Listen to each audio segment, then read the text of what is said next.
بسم اللہ الرحمن الرحیم۔ السلام علیکم، آپ دیکھ رہے ہیں الف نیوز اور میں ہوں آپ کے ساتھ ماجد علی۔ شامل کرتے ہیں آج کی ہیڈ لائن۔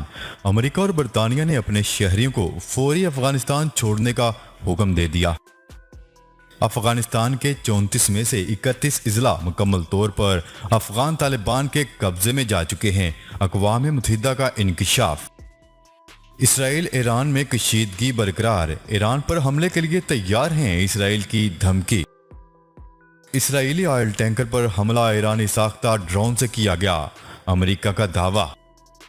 باب دوستی بند سلامتی کونسل کا اجلاس، افغان حکومت نے پاکستان سے مدد مانگ لی۔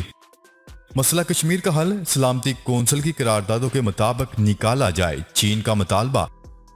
سلامتی کونسل کے اجلاس میں پاکستان کو نہ بلانے پر پاکستان کے مستقل مندوب نے اقوام متحدہ کی سیکیورٹی کونسل کے صدر کو خط لکھ دیا۔ بنگلہ دیش نے پہلی بار آسٹریلیا کے خلاف ٹی20 سیریز اپنے نام کر لی۔ پاکستان اور دنیا بھر کی خبروں سے باخبر رہنے کے لیے الف نیوز کو سبسکرائب کر لیں اور بیل آئیکن کو کلک کرنا نہ بھولیے گا۔ ناظرین، اپنی آرا کا اظہار کمنٹ سیکشن میں لازمی کیجیے گا۔ ہیڈ لائنز آپ نے جانی، اب بڑھتے ہیں خبروں کی تفصیلات کی طرف۔ طالبان کی پرتشدد کارروائیوں اور مسلسل لڑائی کی وجہ سے امریکہ اور برطانیہ نے اپنے شہریوں کو افغانستان چھوڑنے کی تاکید کر دی۔ میڈیا رپورٹس کے مطابق افغانستان کی بگڑتی ہوئی صورتحال کے سبب امریکی اور برطانوی حکومتوں نے اپنے شہریوں کو افغانستان چھوڑنے کی ہدایت کر دی۔ امریکی سفارت خانے کا اس حوالے سے کہنا ہے کہ افغانستان میں امریکی شہری فوری دستیاب کمرشل پروازوں سے افغانستان سے روانہ ہو جائیں۔ امریکی سفارت خانے کا یہ بھی کہنا ہے کہ کمرشل پروازوں کی ٹکٹ نہ خرید سکنے والوں کو قرض بھی دیا جائے گا۔ دوسری طرف افغانستان کی بگڑتی ہوئی صورتحال کے باعث برطانوی حکومت نے بھی اپنے شہریوں کو افغانستان چھوڑنے کی ہدایت کر دی۔ اس سلسلے میں برطانوی حکومت جلد اپنے شہریوں کو افغانستان سے نکالنے کے لیے انتظامات کر رہی ہے۔ یاد رہے کہ عالمی افواج کی طرف سے افغانستان سے انخلاء کے اعلان کے بعد طالبان کی طرف سے پرتشدد کارروائیاں جاری ہیں، جن میں اکثر ملکی اور غیر ملکی افراد کو ہلاک کیا جا رہا ہے۔ خبر کے اگلے حصے میں بات کرتے ہیں۔ اقوام متحدہ نے انکشاف کیا ہے کہ افغانستان کے 34 میں سے 31 اضلاع پر طالبان کا مکمل قبضہ ہو چکا ہے، جبکہ بعض اضلاع پر قبضے کے لیے لڑائی جاری ہے۔ یہ بات یو این کی خصوصی نمائندہ نے بتائی۔ سلامتی کونسل کے اجلاس سے خطاب میں انہوں نے افغانستان کی تازہ ترین زمینی حقائق بیان کرتے ہوئے بتایا ہے کہ ملک کی زمینی سرحدیں 6 ممالک Pakistan, Tajikistan, Uzbekistan, Turkmenistan, Iran اور چین کے ساتھ لگتی ہیں اور تمام سرحدی شہر اور بارڈرز چیک پوسٹیں طالبان کے قبضے میں جا چکی ہیں۔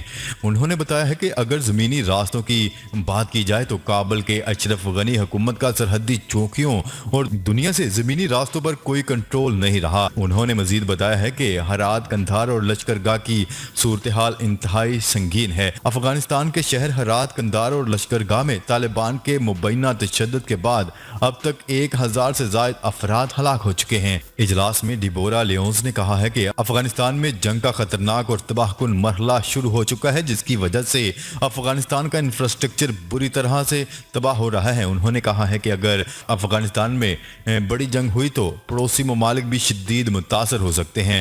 انہوں نے مزید کہا ہے کہ عالمی برادری کو چاہیے کہ افغانستان میں امن و سلامتی کے لیے اپنا کردار ادا کریں۔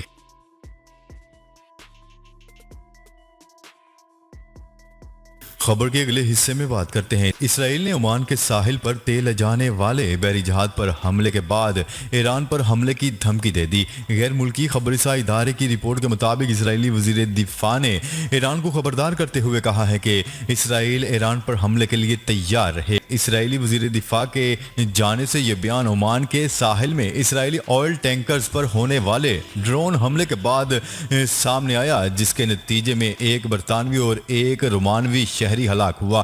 امریکہ اور برطانیہ پہلے ہی اس حملے کا الزام ایران پر عائد کر چکے ہیں، تاہم ایران کی جانب سے اس حملے کی سختی سے تردید کی گئی۔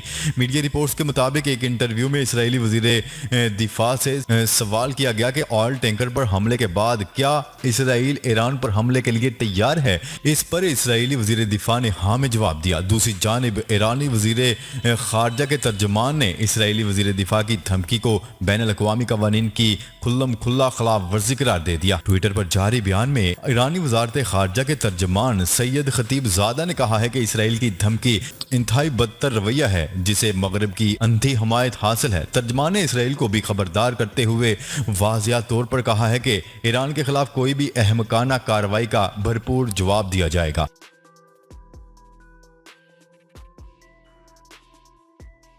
خبر کے اگلے حصے میں بات کرتے ہیں۔ امریکہ نے اسرائیلی آئل ٹینکر پر حملے میں ایرانی ساختہ ڈرون استعمال کرنے کی تصدیق کر دی۔ غیر ملکی خبررساں ادارے کی رپورٹ کے مطابق امریکی سینٹرل کمانڈ کی جانب سے جاری کردہ بیان میں کہا گیا ہے کہ چند روز قبل خلیج عمان میں اسرائیلی آئل ٹینکر پر حملے میں ایرانی ساختہ ڈرونز استعمال کیے گئے۔ اس بات کی تصدیق امریکی ٹیم نے کی ہے جس نے آئل ٹینکر پر حملے میں بچ جانے والے افراد کا انٹرویو کیا اور شواہد کی مکمل جانچ کی تھی۔ امریکی سینٹرل کمانڈ کا کہنا ہے کہ دھماکہ خیز مواد کی ماہر ٹیم میں شامل تفتیش کاروں نے سمندر سے ڈرون کی باقیات برآمد کی اور اس کا تجزیہ بھی کیا تھا۔ واضح رہے کہ گزشتہ ماہ کے آخر میں بحیرہ عرب میں عمان کے جزیرے سے کچھ دوری پر اسرائیلی ارب پتی تاجر کے آئل ٹینکر پر حملے میں عملے کے 2 ارکان ہلاک ہو گئے تھے، جبکہ اسرائیل، برطانیہ اور امریکہ نے حملے کا براہ راست الزام بھی ایران پر عائد کیا تھا۔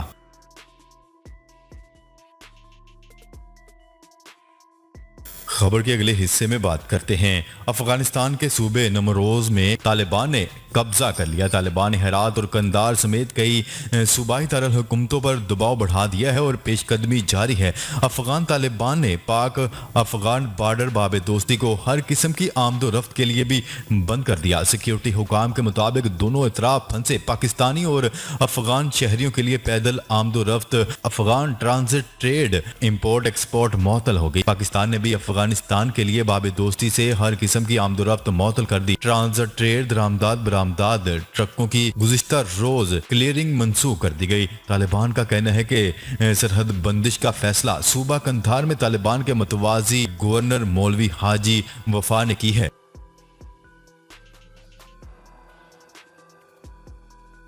خبر کے اگلے حصے میں بات کرتے ہیں۔ چین نے اقوام متحدہ کے چارٹر سلامتی کونسل کی قرارداد اور 2 طرفہ معاہدوں کے تحت تنازع کشمیر کا مناسب اور پرامن حل تلاش کرنے پر زور دیا ہے۔ چینی وزارت خارجہ کے ترجمان نے 5 اگست 2019 کو آرٹیکل 370 اور 35A کو منسوخ کرنے کے بھارت کے اقدامات کے 2 سال مکمل ہونے سے متعلق ایک سوال کے جواب میں کہا، مسئلہ کشمیر پر چین کا موقف واضح ہے۔ مسئلہ کشمیر پاکستان اور بھارت کے درمیان تاریخ کا چھوڑا ہوا ایک مسئلہ ہے۔ مسئلہ کشمیر کا اقوام متحدہ کے چارٹر سلامتی کونسل کی قرارداد اور 2 طرفہ معاہدوں کے تحت مناسب اور پرامن حل نکالا جائے۔ ترجمان کا کہنا ہے کہ امید ہے کہ دونوں ممالک تنازعات کو باہمی بات چیت کے ذریعے پرامن طریقے سے حل کریں گے اور جنوبی ایشیا میں امن و استحکام کو برقرار رکھنے کے لیے مل کر کام کریں گے۔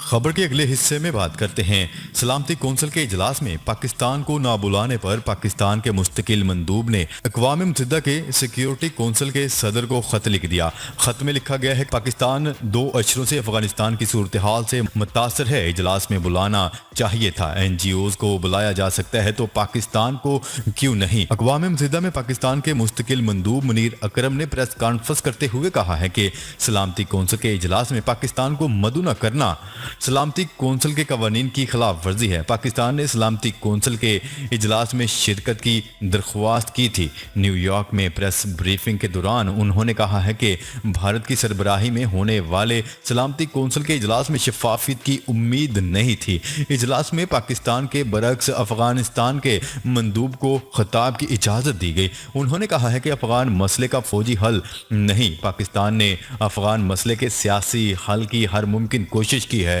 پاکستان کو افغانستان کی تیزی سے بدلتی ہوئی صورتحال پر تشویش ہے۔ پاکستان نے طالبان کو مذاکرات کی میز پر لانے کے لیے کردار ادا کیا، تاہم بہت سے مسلح گروہ افغانستان میں امن نہیں دیکھنا چاہتے۔ منیر اکرم کا کہنا ہے کہ پاکستان اپنی سرزمین کو افغانستان کے خلاف استعمال نہیں ہونے دے گا۔ ہم افغانستان سے بھی ایسے رویے کی امید کرتے ہیں۔ پاکستان 11 اگست کو دوحہ میں ہونے والے سہ ملکی اجلاس کا منتظر ہے۔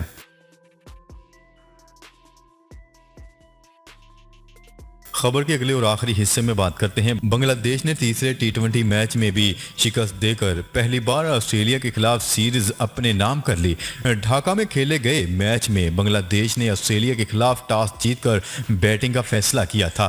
مقررہ 20 اوورز میں بنگلہ دیش نے 9 وکٹوں کے نقصان پر 127 رنز بنائے، جبکہ ہدف کے تعاقب میں آسٹریلیا کا آغاز سست رہا۔ بنگلہ دیشی بولرز نے ناپیتولی گیند بازی کے باعث آسٹریلیا کی ٹیم 4 وکٹوں کے نقصان پر 117 رنز ہی بنا سکی۔ اس طرح بنگلہ دیش نے تیسرے ٹی20 میچ میں آسٹریلیا کو 10 رن سے شکست دے کر 5 میچوں پر مشتمل سیریز اپنے نام کر لی۔ جی تو ناظرین، آج کے لیے اتنا ہی۔ مزید خبریں لے کر بہت جلد آپ کی خدمت میں حاضر ہوں گے۔ تب تک کے لیے اپنا خیال رکھیے گا۔ اللہ نگہبان۔ پاکستان زندہ باد۔ پاکستان آرمی پائندہ باد۔